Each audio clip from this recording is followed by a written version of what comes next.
एक बार एक गांव उदासनगर में राजेश नाम का लड़का रहता था, जो कि पढ़ाई लिखाई में काफी तेज था। उसके घर वाले उसे आगे की पढ़ाई के लिए गांव से बाहर भेज देते हैं। कुछ दिनों बाद उसी गांव में एक तांत्रिक आता है और गांव के बच्चों को मारकर उनकी बलि चढ़ाता था। गांव में बच्चों की संख्या घटने लगती है, जिससे कि गांव वालों को उस पर शक होता है और गांव वाले उस पर निगाह रखने लगते हैं। एक दिन गांव वाले उसे एक बच्चे की बलि चढ़ाते हुए देख लेते हैं और तांत्रिक को मार डालते हैं और उसके शरीर को जंगल में फेंक देते हैं। मरते समय तांत्रिक उनसे बदला लेने की बात कहता है। तुम लोगों ने मुझे मारा है दुष्टों, मैं इस बात का बदला लूंगा। मैं तुम सब लोगों को जिंदा नहीं छोड़ूंगा। इसके बाद तांत्रिक मर जाता है और एक खतरनाक शैतान बन जाता है। कुछ दिनों बाद शैतान एक सुपर वायरस नाम की बीमारी पूरे गांव में फैलाने लगता है। जो भी व्यक्ति उस वायरस की चपेट में आता है, उसे खांसी, जुकाम और दम घुटने की शिकायत होने लगती है और उसके शरीर में मोटे मोटे छालों के साथ शरीर नीला पड़ने लगता है और वो कुछ दिनों में ही मर जाता है। गांव वाले डर के मारे एक डॉक्टर के पास जाते हैं। अरे डॉक्टर साहब देखो, हमको ये क्या हो गया है? मुंह पे मोटा मोटा छाला हो गया है और ये पैर नीला पड़ रहा है। डॉक्टर सब जांच करता है। अरे ये क्या वायरस है? इसे तो मैं नहीं समझ पा रहा। ना ही ऐसा वायरस मैंने कभी देखा है। इसका तो कोई इलाज नहीं है मेरे पास। तुम शहर जाके दिखाओ।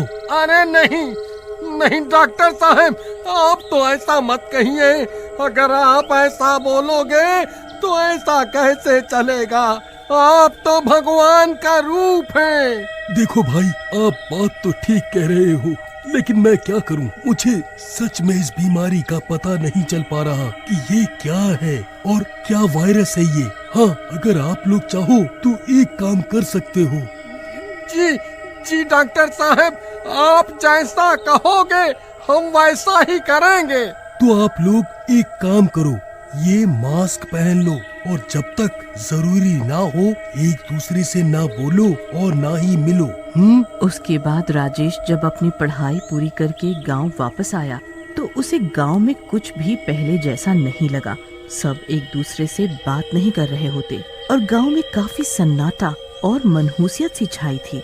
लेकिन राजेश को गांव में हुए उस हादसे के बारे में कुछ नहीं पता था, जिसने इन भोले भाले गांव वालों की दुनिया ही उजाड़ दी। राजेश अपने मन ही मन में बहुत खुश हो रहा था। अरे वाह, अपने गांव में आकर के कितना अच्छा लगता है।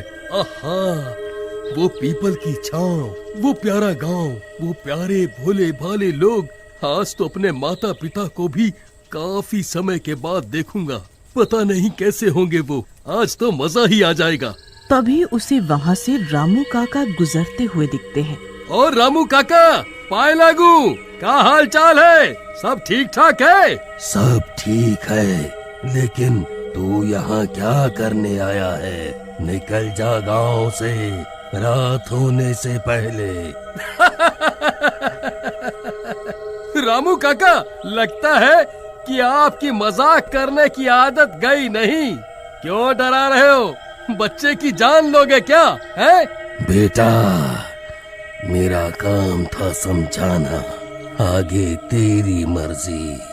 ऐसा कह के रामू काका वहाँ से चले जाते हैं। राजेश अपने घर पहुँचता है और अपनी माँ सपना से पूछता है। माँ, ये क्या हुआ? ये गांव वाले मास्क लगा के क्यों घूम रहे हैं और किसी से कुछ बोल भी नहीं रहे?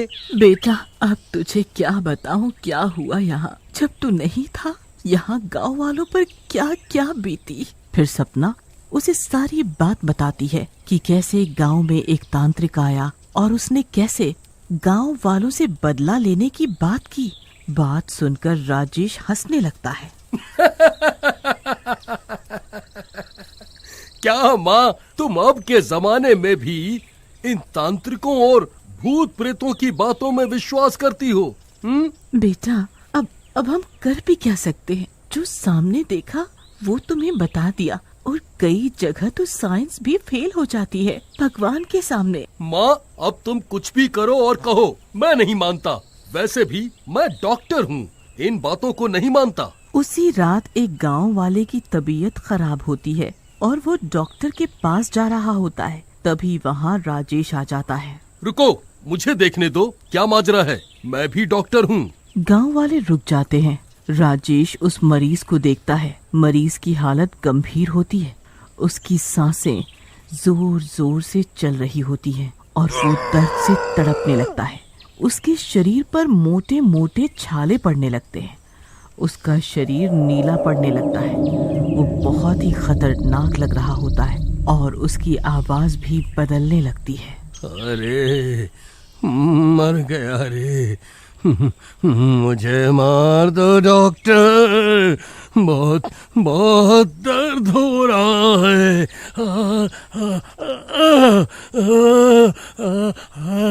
मुझे मार दो। इससे पहले राजेश कुछ करता, वो मर जाता है। राजेश बहुत दुखी होता है और गांव वालों से उसका खून लेने और टेस्ट करने के लिए बोलता है। राजेश उस मरीज का खून एक टेस्ट ट्यूब में लेता है और उसी दिन शहर चला जाता है। वो उसे शहर की लैब में टेस्ट करता है और एक सूक्ष्मदर्शी यंत्र से खून के सैंपल को देखता है। वहाँ एक डॉक्टर और मौजूद होता है। ओह माय गॉड, ये क्या है? What happened doctor Rajesh? आपने ऐसा क्या देख लिया अपने सैंपल में? लीजिए डॉक्टर, आप भी देखिए। दूसरा डॉक्टर माइक्रोस्कोप से उस ब्लड सैंपल को देखता है। उस सैंपल में रेड ब्लड सेल की जगह तांत्रिक के कई सिर घूम रहे होते हैं जो कि मर चुके होते हैं। दूसरा डॉक्टर भी काफी डर जाता है और राजेश से इस बारे में पूछता है। राजेश, ये किस मरीज का सैंपल है? इसमें तो रेड ब्लड सेल ही नहीं है। रेड ब्लड सेल की जगह किसी आदमी के छोटे छोटे सर घूम रहे हैं ब्लड में। फिर राजेश दूसरे डॉक्टर को पूरी बात बताता है जो उसकी माँ ने उसे बताई थी। देखो राजेश, वैसे तो मैं इन अंधविश्वासी बातों में नहीं मानता, लेकिन कई जगह हमारी साइंस फेल हो जाती है, क्योंकि जैसे इस दुनिया में भगवान हैं, वैसे ही शैतान भी हैं। तुम्हारी समस्या का इलाज कोई दूसरा तांत्रिक या फकीर ही कर सकता है। उसके बाद राजेश उस सैंपल को साथ में ले लेता है और गांव की ओर चल पड़ता है। जैसे ही राजेश गांव के पास पहुंचता है, उसे तांत्रिक का भूत जो कि हैवान बन चुका होता है वो मिलता है।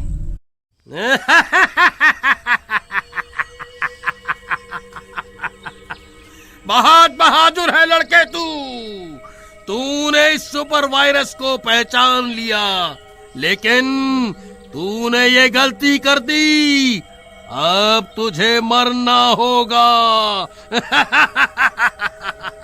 देखो, तुम जो कोई भी हो, मैं तुमसे नहीं डरता। वैसे भी तुम्हारे बारे में मेरी माँ ने पहले ही बता दिया था कि तुम गांव के बच्चों को कैसे मारा करते थे। फिर गांव वालों ने तुम्हें कैसे मार दिया। इसी का बदला ले रहा हूँ। इस गांव से जैसे मैं मरा था, वैसे ही इस गांव के एक एक आदमी को मारूंगा। वैसे तुम्हारी माँ को भी सुपर वायरस ने अपना शिकार बना लिया है। ये सुनते ही राजेश अपने घर की तरफ भागता है। रास्ते में उसे एक साधु दिखाई देते हैं। राजेश साधु के पास जाता है और उन्हें सारी बात बताता है। बेटा राजेश, इस सुपर वायरस से रक्षा के लिए तुम्हें उस तांत्रिक की लाश को गंगा जल से धोकर पूर्णिमा के दिन जलाना होगा। तभी वो तांत्रिक इस प्रेत योनि से आजाद होगा और फिर उसी गंगा जल को सभी गांव वालों को पिलाना होगा ताकि वो सुपर वायरस से ठीक हो सकें। जी बाबा, हम ऐसा ही करेंगे, लेकिन आपको हमारा साथ देना होगा। उसके बाद साधु और राजेश के घर पहुंचते हैं, जहां राजेश की मां पर भी सुपर वायरस का अटैक हो चुका होता है। लेकिन साधु उसे गंगा जल पीने को देता है। गंगा जल पीते ही उसकी मां ठीक हो जाती है। उसके बाद साधु और राजेश तांत्रिक की लाश ढूंढने जंगल जाते हैं। जंगल में उन्हें तांत्रिक की लाश दिखती है। जैसे ही वो दोनों तांत्रिक की लाश के पास जाते हैं, वहां हैवान आ जाता है और साधु को देखते ही गुस्से में आ जाता है।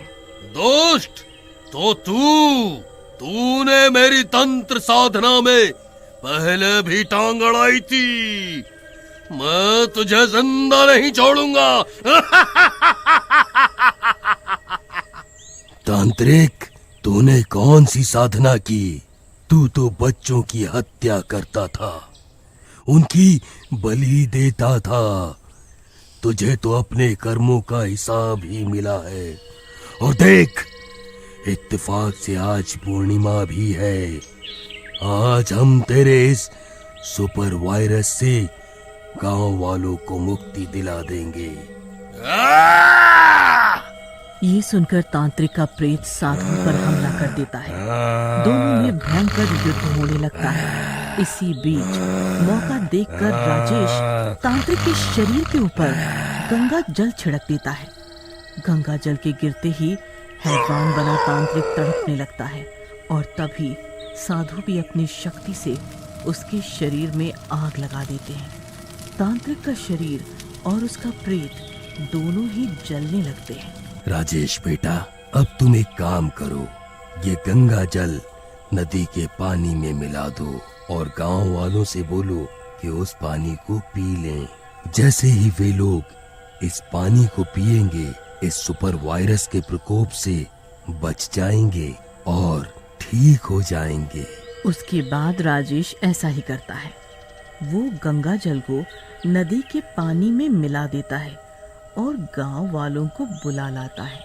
उसके बाद गांव वाले पानी पीने लगते हैं और ठीक होने लगते हैं। मैं ठीक हो गया। सुपर वायरस हुआ निकल गया हमारे शरीर से।